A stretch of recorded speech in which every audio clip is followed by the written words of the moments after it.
¿Qué tal? ¿Qué tal, amigos? Muy buenas tardes, bienvenidos a su programa Voces del Periodista, este programa que es de ustedes y para ustedes a través de las frecuencias de ABC Radio, la 760 de AM de Organización Editorial Mexicana, este maravilloso grupo multimedia, así como al gran grupo Radio Turquesa, La Joya del Sureste, y a las frecuencias de La Pantera. Queridos amigos, en buena parte de la República Mexicana, Centroamérica, el Caribe, también parte de los Estados Unidos. Un privilegio estar con ustedes, hashtag Voces del Periodista. El privilegio de estar como todos los días con el maestro Jorge Santa Cruz, director académico del Club de Periodistas de México. Celeste Lina, muchísimas gracias, saludos a todos. Escríbele a Celeste, @gmail.com. Queridos amigos, y bueno, aquí en el Club de Periodistas de México, en Filomeno Mata 8, en el centro de la bellísima Ciudad de México, estamos transmitiendo con la ayuda de Jonathan. Querido Jonathan, muchísimas gracias por todo su esfuerzo, Jonathan Álvarez, y un saludo a nuestros queridos ingenieros allá en cabina, a Víctor Melara, a Daniel Gutiérrez Morano, a Milton Partida, a David Hernández y a todos los ingenieros que desde su cabina hacen posible técnicamente el abrazo mediático. Qué gusto estar con ustedes y qué gusto contar con la presencia de una personalidad como el maestro José Alfonso Suárez del Real y Aguilera, que bueno, tenemos la fortuna de que forma parte de el staff, digamos, intelectual, académico de Voces del Periodista casi desde que iniciamos, hace muchísimos años. Así es que gracias, maestro querido, como siempre, escucharle. Y bueno, yo reitero, independientemente de que usted tiene una inteligencia y una capacidad integral importante, porque es el conocimiento, es la parte de los datos duros, pero es la parte de la sensibilidad, ¿no? Usted es una persona con un bagaje cultural también muy importante. En este contexto, vivimos momentos muy difíciles en la Ciudad de México y en diversos espacios de la República Mexicana. Entonces ha habido un cisma, que lo decimos es un cisma social, más que aparte el telúrico ha sido tremendo, todos sabemos las consecuencias dolorosísimas, pero hubo una consecuencia con la que no se contaba mucho y que ha sido un actor fundamental, que es la sociedad. Entonces hay un sismo social, ha habido un sismo social importantísimo, y en el contexto de que en días pasados hablamos sobre la reconstrucción, cómo la reconstrucción, qué ha estado mal, qué puede hacerse, a qué están obligados los legisladores, el Congreso, a legislar para retomar una responsabilidad en todo esto, como antes se hacía, ¿no? En el México de antes, que había instituciones como Banobras y como otras que tomaban un papel preponderante en todo esto. Ahora todo se diluye. Aparte de todo, puede haber ahorita un sismo político partidario que se está preparando para el 2018.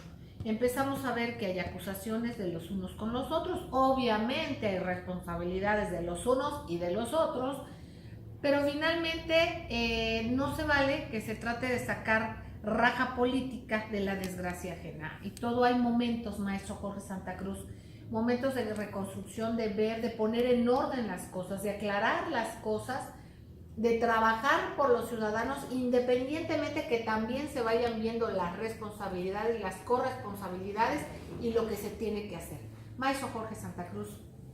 Sí, totalmente de acuerdo, Celeste. No sé qué piense el maestro José Alfonso Suárez del Real, pero en la sociedad, en sectores muy amplios de la sociedad, cada vez es mayor el descontento, y es un descontento público, manifiesto e incluso, diría yo, hasta valiente, contra un sistema y contra los funcionarios de un sistema que lo único que han hecho es tratar de lavarse las manos y de tratar de sacar raja política con miras a la elección del año que viene. Incluso hay un elemento aparte, obviamente el político, pero sabemos que hay poderes fácticos y también el manejo en los medios, maestro, de comunicación también ha sido muy cuestionado, han salido situaciones muy dolorosas y muy vergonzosas también, Y entonces vamos viendo que este sismo removió muchas cosas, en lo político, en lo mediático y en lo social. Si pudiera usted y fuera tan amable en tocar, y empezar por el punto que usted quiera, el mediático, el político, el social. A ver, yo partiría de un hecho que es irrefutable. Percibo que la clase política no está dando la lectura correcta de lo que ha ocurrido de entre el 7 y el 19 de septiembre y sigue ocurriendo en diferentes partes del territorio nacional.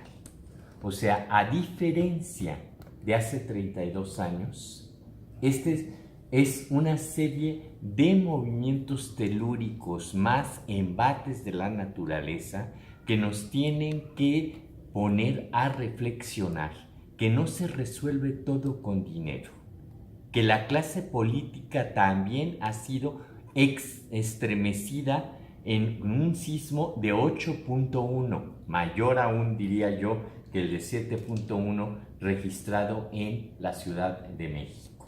Y que no se está haciendo la lectura de que en 1985 estábamos justo a la mitad del sexenio.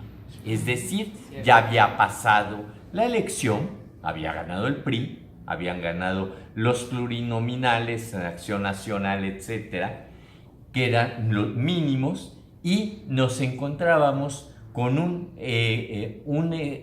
gobierno monolítico prácticamente, un Estado monolítico prácticamente, una banca nacionalizada, si ustedes lo recuerdan bien también, y una situación prácticamente del Estado por todos lados. El Estado era un Estado muy sólido en aquel entonces. Aunque si me lo permiten, ya en 1985 habíamos tenido una experiencia muy fuerte, la del 19 de noviembre de 1984, cuando los estallidos en San Juan Ixcoatepec, en San Juanico, y con un partido que, aunque era monolítico, ya tenía, me refiero al PRI, ya tenía fisuras que después se hicieron evidentes en el 87-88.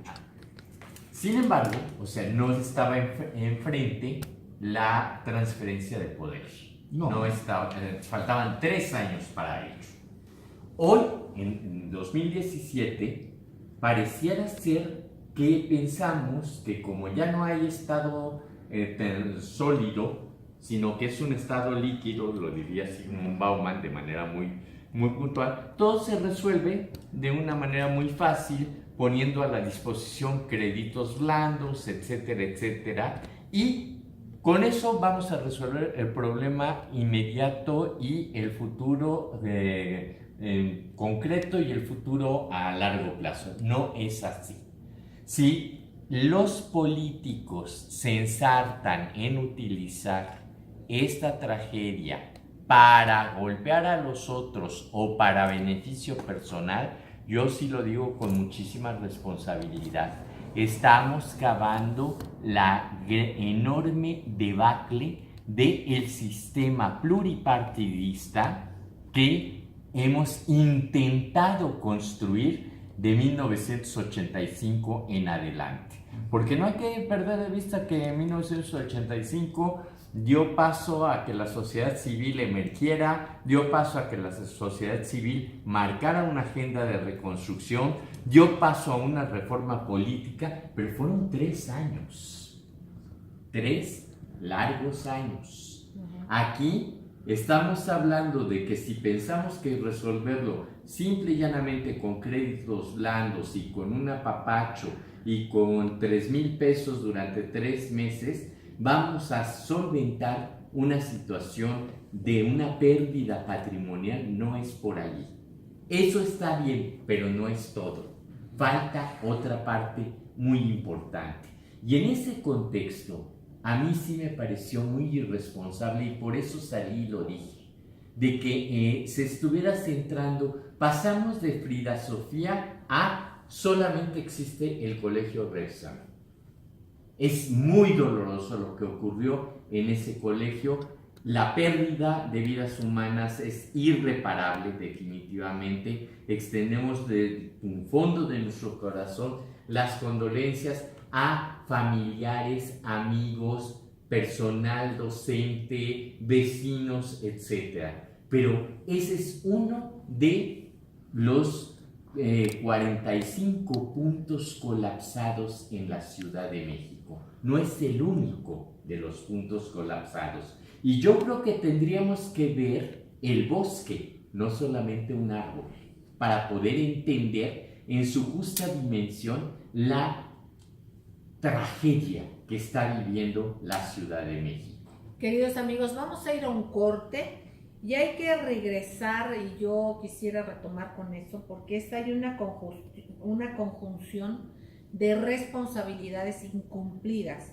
Obviamente es no ver solamente un punto, y es un punto que se focalizó y se manejó mediáticamente y del que ustedes ya conocen, lo mencionó el maestro, el caso de una niña que no existía, Frida Sofía, y entonces en esa utilización mediática y posteriormente a focalizar ahí la atención. Claro que es un punto muy doloroso, hay que ver qué pasa con los demás puntos, qué pasa con otro tipo de circunstancias y sobre todo qué pasa y qué estaturas y qué manejos se le puedan dar al dolor humano para estar viendo algún futuro en las elecciones del próximo año. Es un momento sumamente difícil y hay que tener mucho cuidado. Maestro, ya nos damos un corte, ¿qué nos dices? @Celeste Sainz M y escríbele a celeste@gmail.com. Gracias, maestro. Vamos a un corte y no tardamos. Gracias. Gracias, queridos amigos. Gracias por seguir con nosotros. Bueno, estamos el maestro Jorge Santa Cruz y su servidora, agradeciéndoles como siempre su confianza, su compañía en Voces del Periodista y retomando el tema con el maestro José Alfonso Suárez de Real y Aguilera. Gracias. Maestro querido, en este post-sismo, de los sismos, ¿no? Pero además en pleno sismo social, político, mediático, y en torno al tema de las responsabilidades, corresponsabilidades y repartición de culpas que se dan luego no equitativamente, no tan a fondo. Luego nosotros como ciudadanos no conocemos las delimitaciones jurídicas y de responsabilidad. Los tramos de responsabilidad. Exacto. Yo le quisiera preguntar, si es tan amable, ¿en quién compete? Porque se habla mucho de las culpas en cuestión de que hay edificios que a un año de haberse construido o pocos años otros, ¿verdad? Esto, que no estaban, no se supervisó su construcción, obviamente mal construidos, obviamente de una manera tremenda que las constructoras no cumplieron, pero además, ¿quién no fue checando las obras? Pero independientemente de esto, hay un estatus para viviendas, me imagino, otro para colegios, estábamos hablando del caso, por ejemplo, de esta escuela, pero hay otras más. También en el caso de hospitales, en el caso de las diferentes formas jurídicas que hay, digamos, para cómo se tienen que supervisar las construcciones, a quién compete los permisos, o sea, ¿qué podemos aprender de esto y cuál es el estatus actual de las circunstancias? O sea, lo que podemos aprender es que la dispersión de responsabilidades poco ayuda a generar la certeza tanto jurídica como real en materias de construcción. Yo creo que en una ciudad como la Ciudad de México y bajo las características tan peculiares de que tiene su subsuelo. Perdón, maestro, y un paréntesis, y tan cambiante. Sí. Porque lo decíamos, amigos, en el corte con el maestro y con el maestro Jorge Santa Cruz, como las características del subsuelo de México, independientemente de que son de origen lacustre y todo esto, han sido ordeñadas, digamos, la parte del agua, se ha sustraído el agua. Por otra parte, no se ha administrado, digamos, materiales que pueda reabsorberse el agua. Entonces no solamente es una característica especial, sino cambiante, que ha variado, ¿no? Tenemos que volver a entender que el planeta Tierra es un elemento vivo, es un elemento que requiere ser nutrido, que puede tener dolencias, que puede tener carencias y que puede responder de manera intempestiva ante una serie de efectos a los cuales no estaba acostumbrado. Esto es algo que hemos venido aprendiendo y parece ser que de repente se nos olvida. En el 85 fue muy clara la idea de la descentralización de la aglomeración que representaba la burocracia federal en la Ciudad de México, en el Distrito Federal. Yo recuerdo que se decía, ¿qué diablos tiene que hacer la Secretaría de Marina aquí donde no hay mar? ¿Y qué diablos tiene que hacer la de Minas cuando no hay minas? Etcétera, etcétera. En fin, creo que eso se olvidó. Y entonces no solamente seguimos concentrando a el poder político, económico, social y cultural de la ciudad, sino que hemos pasado de una ciudad capital de la República a un nicho de oportunidades de negocio inmobiliario que no se ha ceñido a un principio fundamental que es la ética del constructor, la ética del funcionario público, la ética del ocupante de esta propiedad. Y cuando no hay ética, pues tenemos estos resultados que estamos viendo hoy por hoy. La ciudad se tiene que replantear la forma de desarrollo, pero entendiendo que lo que se debe de desarrollar es un espacio de vida saludable y certero. Evidentemente tenemos que reconocer que hemos cometido a lo largo de muchísimas centurias muchas barbaridades, pero ya estuvieron cometidas. Hoy por hoy somos conscientes de que fueron barbaridades a nuestros ojos, que en su momento fueron el crecimiento sostenido de una nación, la imagen de un país vigoroso, que en la capital de la República elevaba grandes torres para con ello demostrar su capacidad de desarrollo. El desarrollismo ya pasó. No sé por qué estamos queriendo volver a ese desarrollismo. Y además, ¿cuál desarrollismo, maestro? Ya estamos en decrecimiento de calidad de vida. Ese es el problema, que el desarrollo debe de apostarle a la calidad de vida, no a los ingresos económicos de unos cuantos. Además, usted mencionaba algo importante y que lo recordemos, se había hablado de la descentralización, de que secretarías de Estado estarían reubicándose.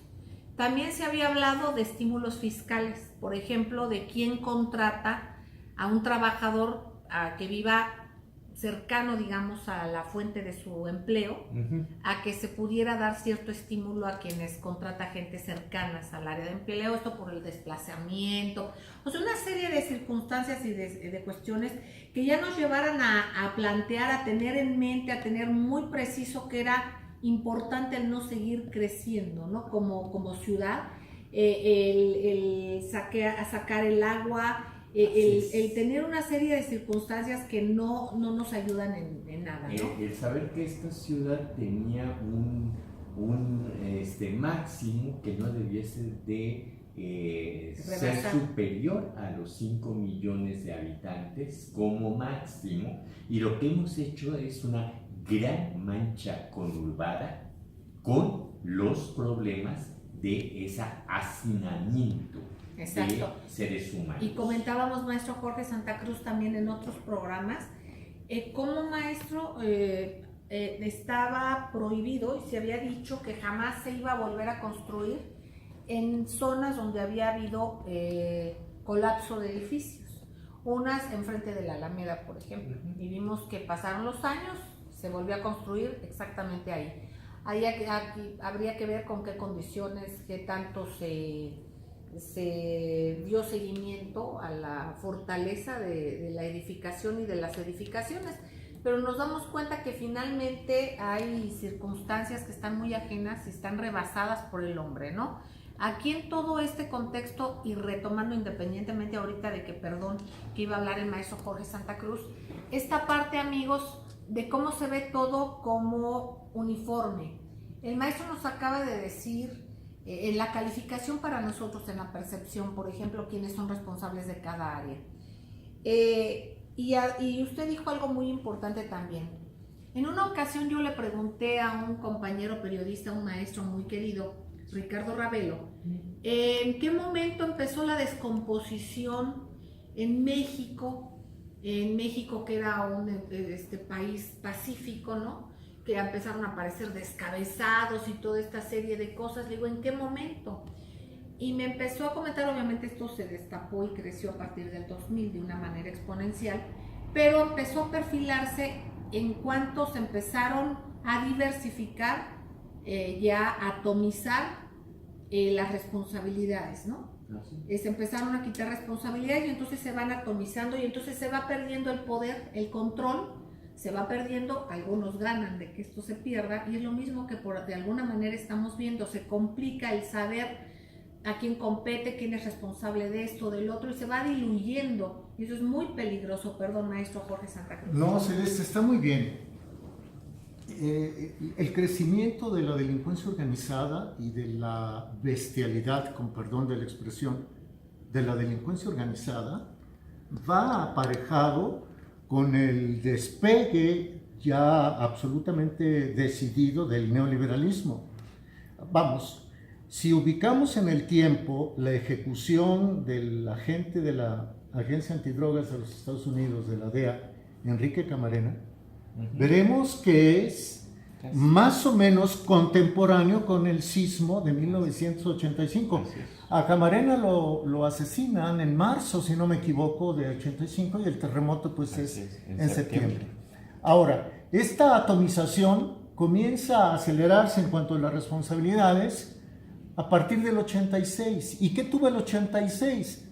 Fue cuando México es incorporado por la clase gobernante al Acuerdo General sobre Aranceles y Tarifas de Comercio, el GATT, que es el antecedente de la Organización Mundial de Comercio. O sea, el crecimiento de la delincuencia organizada y de su bestialidad va aparejado con la disminución de responsabilidades. Claro, al Estado se le va haciendo cada vez más chiquito y con el desarrollo de grandes complejos, pero que no son el desarrollo nacional, sino de unos cuantos. Exactamente, amigos, se estaba preparando el campo para que estuviera listo para incorporar al neoliberalismo.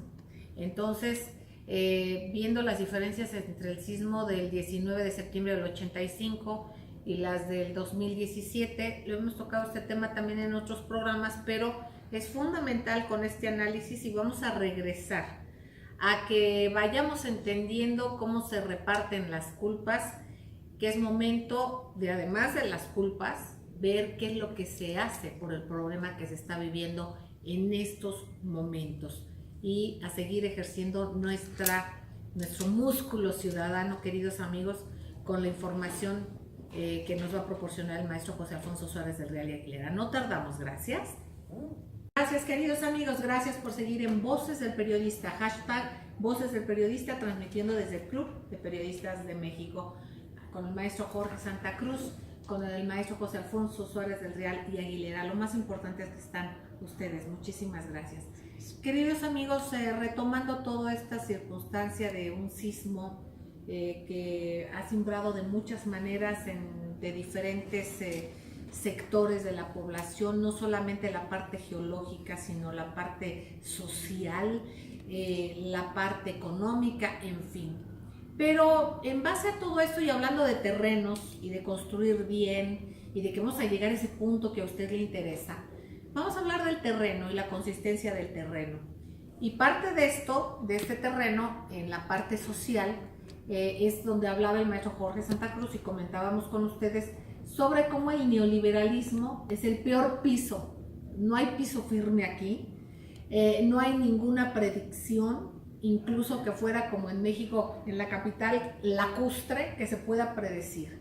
Y esto retomando lo que compartíamos y para tener una reflexión que aunque es muy interesante y ya no la va a ampliar el maestro porque nos lo estaba haciendo en el corte, nos va a traer a una reflexión que no solamente es en México, o sea, ¿qué pasa cuando no hay un piso firme, cuando no hay una certeza de piso en donde construir lo que sea una cuestión arquitectónica o sea una situación social?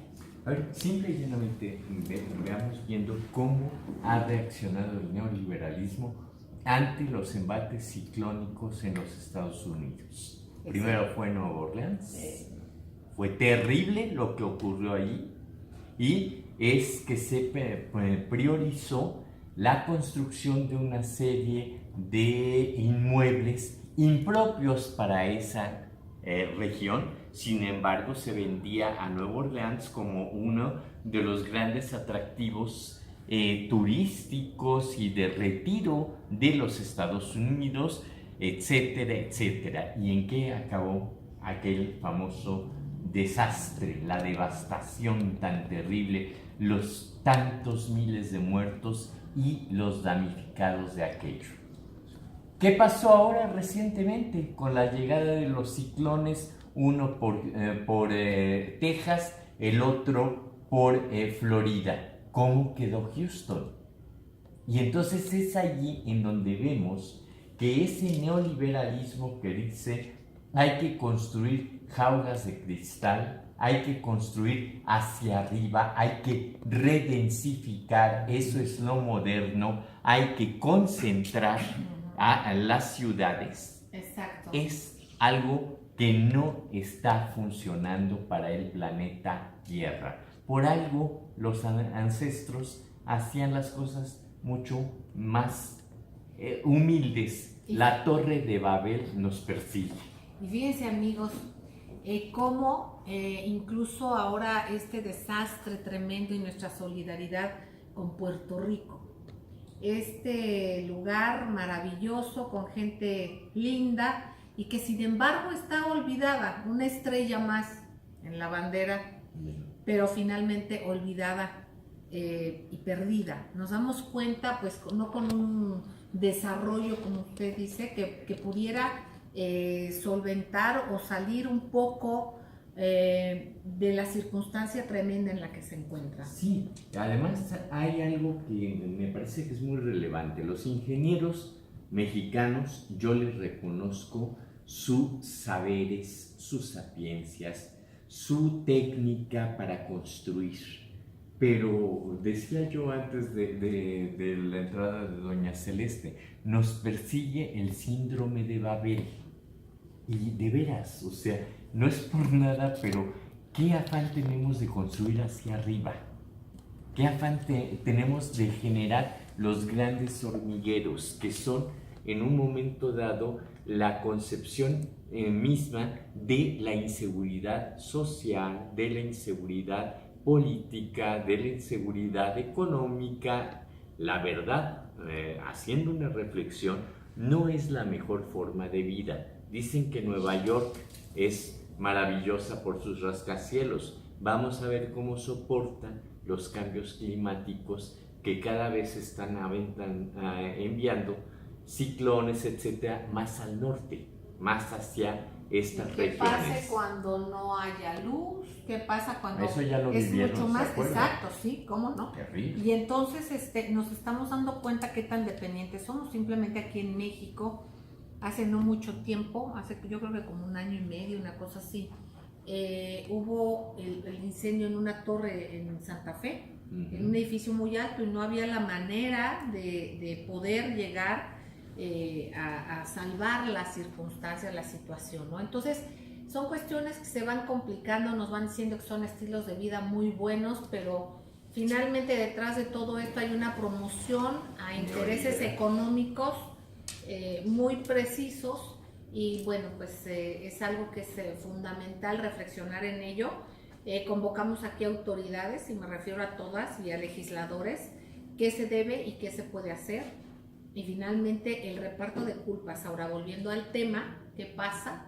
Está habiendo señalamientos de unos a otros, pero nos damos cuenta que luego incluso con medios de comunicación nos damos cuenta que unos son de una filia o con alguna influencia muy fuerte de un partido político o de otro, y nos vamos dando cuenta cómo se manejan las noticias, maestro Jorge Santa Cruz, la importancia y la precisión y conocer cómo está toda la cuestión del uso de suelo, de los permisos, de cuál es la cadena que debe de seguirse, quién tiene la responsabilidad sobre el uso de suelo, de dar seguimiento a la calidad de las construcciones, y en toda esta atomización de responsabilidades, pues que tengamos aquí a un experto que nos pueda apoyar y nos diga en qué consiste, maestro.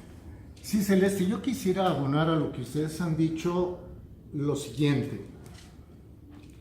¿Quién gana con que se tiren edificios o construcciones que formaban parte de la identidad, por ejemplo, de la Ciudad de México?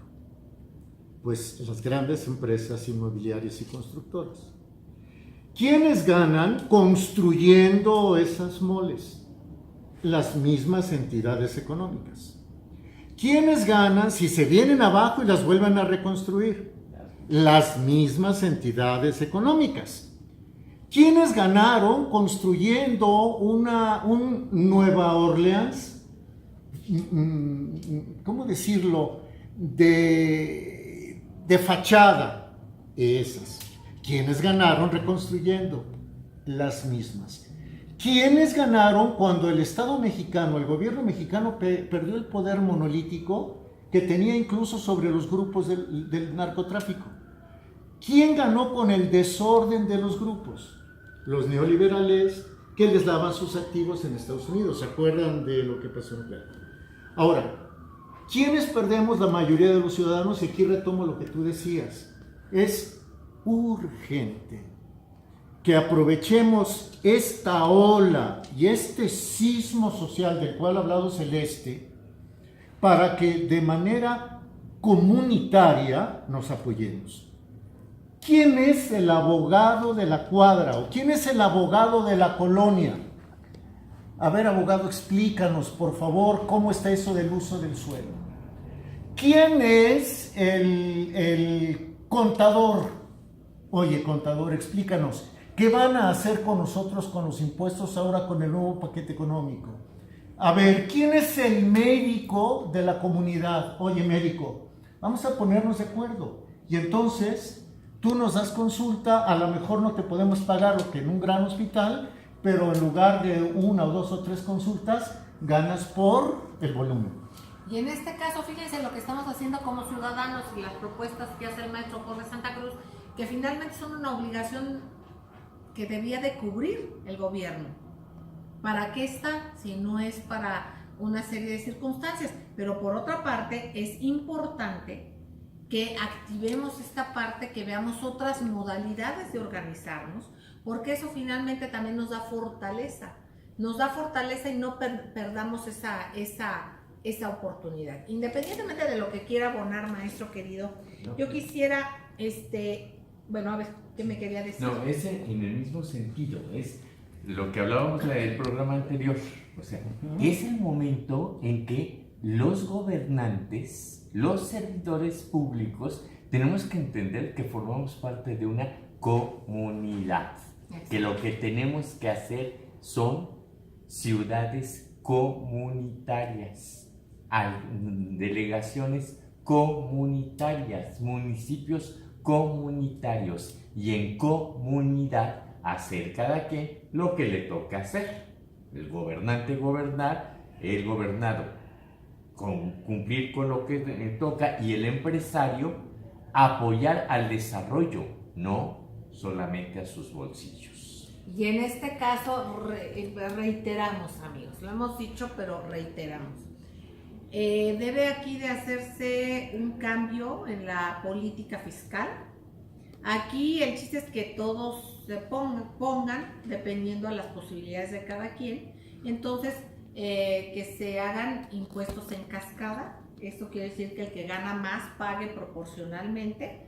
No se trata de que se le cargue y que paga mucho más, pero es el impuesto a la extrema riqueza, ¿no? Que vaya escalonado el pago. Por otra parte está el denominado Tobin Tax, que es el impuesto a la especulación.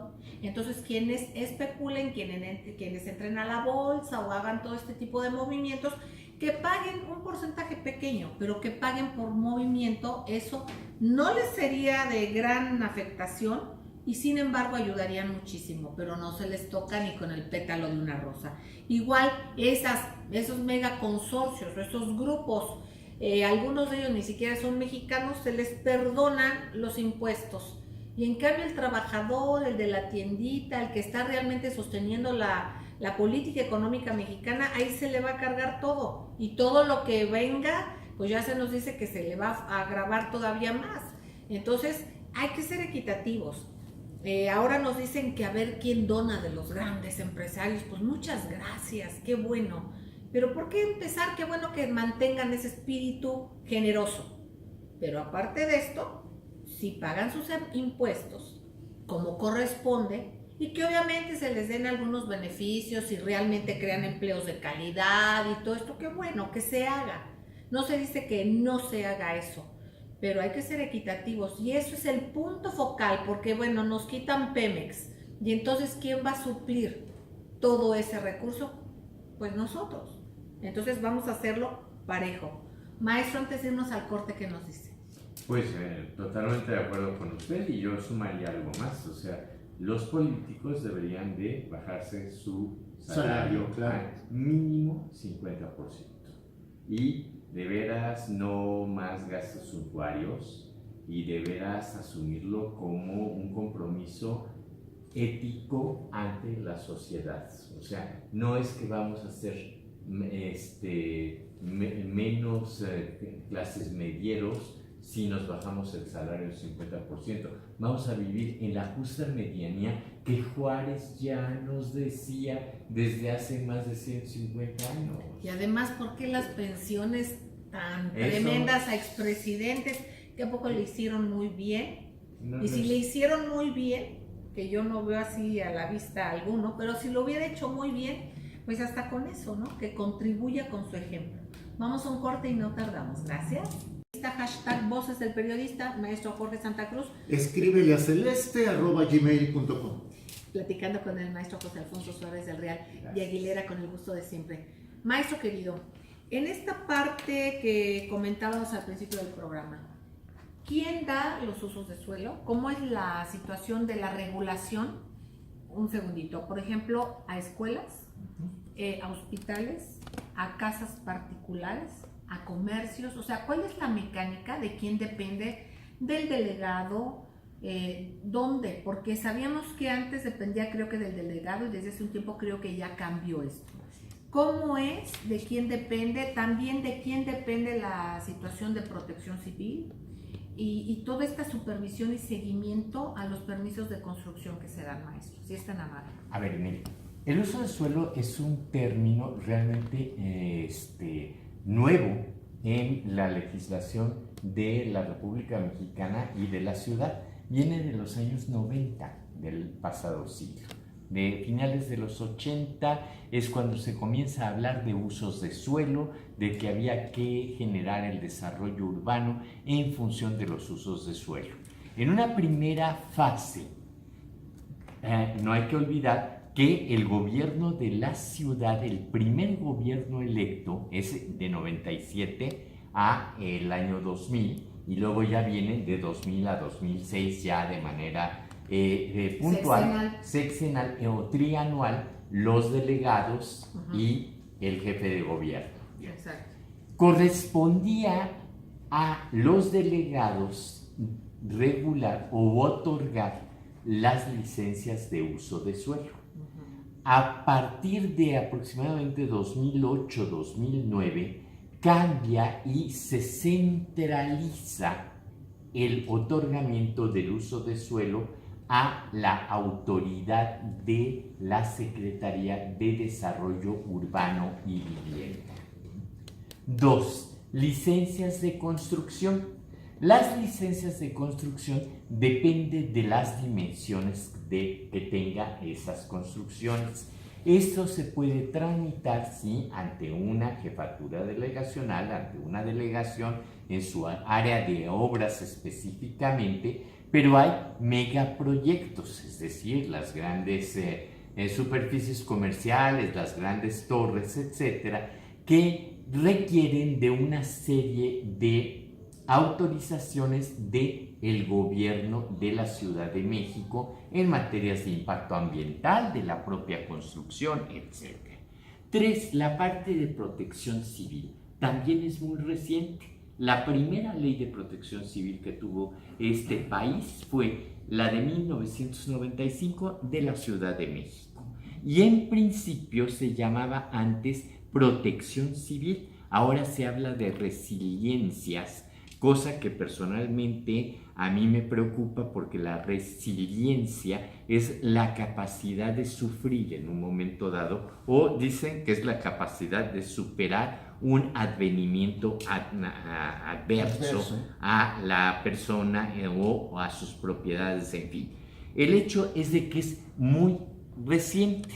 Entonces, las delegaciones tienen una porción, un tramo de responsabilidad para autorizar los programas de protección civil de cualquier establecimiento mercantil. ¿Qué pasa con escuelas, hospitales y edificios gubernamentales? Allí, en principio, es responsabilidad de 3 áreas. ¿Por qué? Porque las escuelas y los hospitales son corresponsables de una forma u otra entre el gobierno federal y el gobierno local. Entonces, ahí comparten en un momento dado en la Ciudad de México, porque aquí la educación no se ha recibido al 100%. Sí. En la pregunta, perdón, y perdón que retome, pero por ejemplo, en el caso de esta escuela tan famosa que se ha hecho desgraciadamente y de una manera terrible, conocida, Repsa, ¿no? ¿Qué sucede? Porque es un colegio privado. Así es. En este caso es igual que una escuela que es pública. O sea, tiene que estar regulada por la parte operativa, la parte de los contenidos, por la Secretaría de Educación Pública, porque no tenemos transferidas las facultades de educación hacia el gobierno de la Ciudad de México. Pero me refiero a la situación de la infraestructura, de los permisos. Se tiene que compartir. Es por eso por lo que yo digo que son responsabilidades compartidas.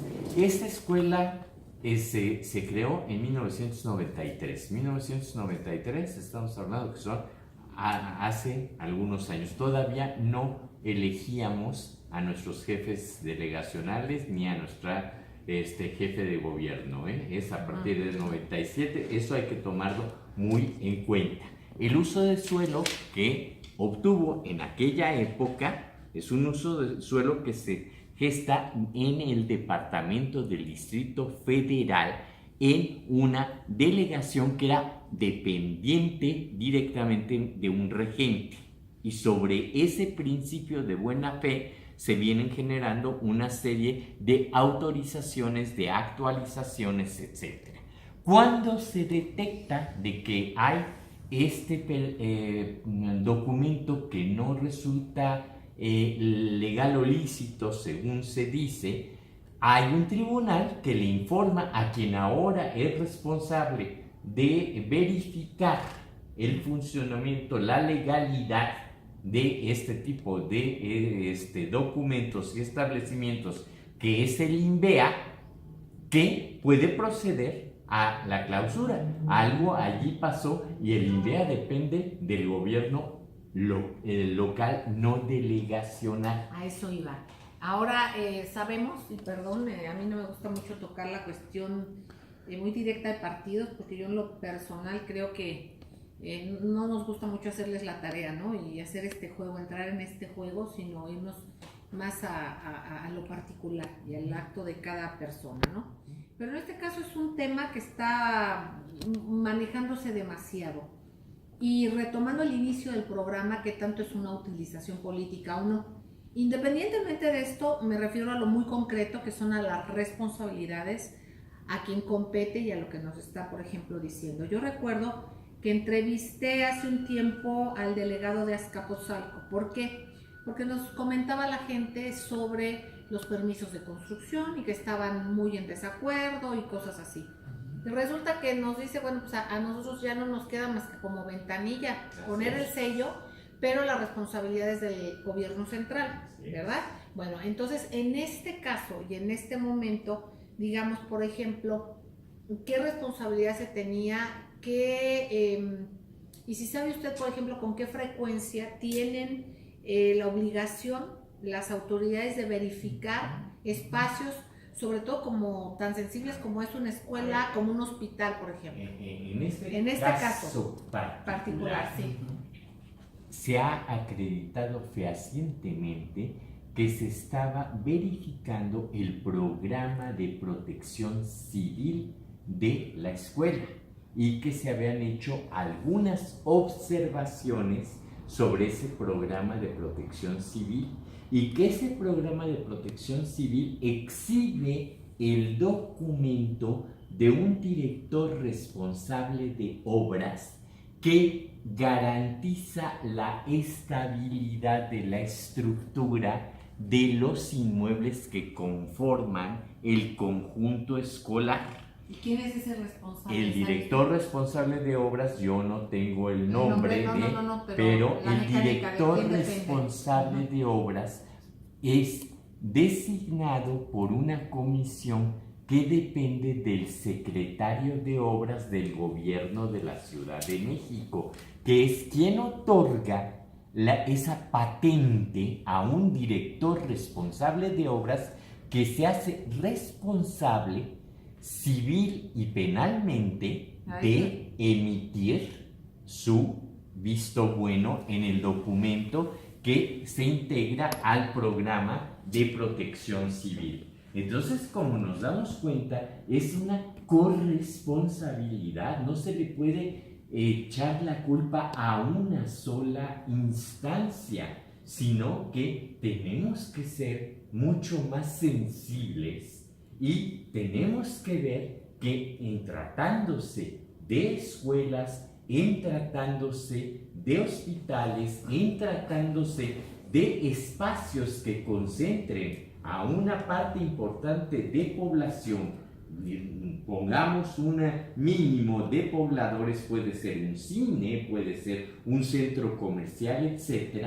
Creo que lo que tenemos que hacer es una coordinación interinstitucional de corresponsabilidad sobre lo que en materia de protección civil se está avalando o se está autorizando. A ver, maestro Suárez del Real, pero por lo que nos hemos enterado, encima del auditorio de este tristemente célebre colegio Enrique Rebsamen estaba construido un jacuzzi, por ejemplo, donde vivía la directora del plantel. A ver, partamos de un principio. Eso se tiene, por eso es por lo que la jefa delegacional ha sido tan prudente y tan responsable de solicitarle a todo el mundo que no se demuela el área siniestrada a efecto de poder contar con elementos físicos que puedan comprobar qué fue lo que ocurrió allí. ¿Estuvo mal construido o no estuvo mal construido? El tema de la vivienda que usted refiere, el uso de suelo básico en esta ciudad es el de vivienda. Ese es un uso de suelo que aplica en todos los predios de la Ciudad de México. La diferencia es si es habitacional mixto, habitacional con oficinas, o si se trata de infraestructura, en este caso sería escolar. Ahí yo preguntaría, Secretaría de Educación Pública Federal, que es la que opera el programa. Ellos haber dado el permiso, digamos. O ellos deben de estar al tanto de que había una vivienda o dos viviendas y qué tipo de viviendas sobre el inmueble administrativo, tengo entendido. Sí, porque puede estar un conserje nada más, ¿no? En principio sí, en las escuelas públicas solamente se autoriza la existencia de una vivienda para conserje. simple y llanamente. Bueno, pues queridos amigos, nos quedamos cortos en el tema, pero sí queremos dejar sobre la mesa el que se investigue. Nosotros lo podemos hacer, así como ciudadanos corresponsables, y en base a estos datos puntuales que nos da el maestro José Alfonso Suárez de Real y Aguilera, es checar quién va dando los permisos, cómo se reparten estos permisos y realmente las responsabilidades, pero verdaderamente, no en el manejo político. No permitamos que esta situación tremenda de rapiña, tanto en las despensas como en la información, como en la captura de nuestra atención por intereses políticos, nos secuestre. Nosotros hemos sido valientes, hemos demostrado como ciudadanía que tenemos una capacidad muy superior a la clase política, en lo general hablo, con sus honrosas excepciones, por supuesto, que tenemos. Entonces hay que reflexionar mucho, hay que informarnos y no hay que ser carne de cañón de intereses muy ajenos al verdadero bienestar de quienes más lo necesitan y de quienes mucho están sufriendo y de quienes debemos ser solidarios, maestro. Totalmente de acuerdo, Celeste. Solamente le pediré al público que retroalimente su programa, es @Celeste Sáenz M, y escríbele a celeste@gmail.com. Acá estamos con ustedes, maestro querido, un punto de reflexión final. Gracias, simple y llanamente agradecer la oportunidad de reflexionar y debatir con ustedes temas tan complejos. Tan sensibles, ¿no? Muy sensibles. Queridos amigos, muchísimas gracias. Gracias, Jonathan. Gracias, queridos ingenieros en cabina. Y gracias, sobre todo las cosas, a ustedes. Les queremos mucho. Un beso tronado. Hasta la próxima. Gracias.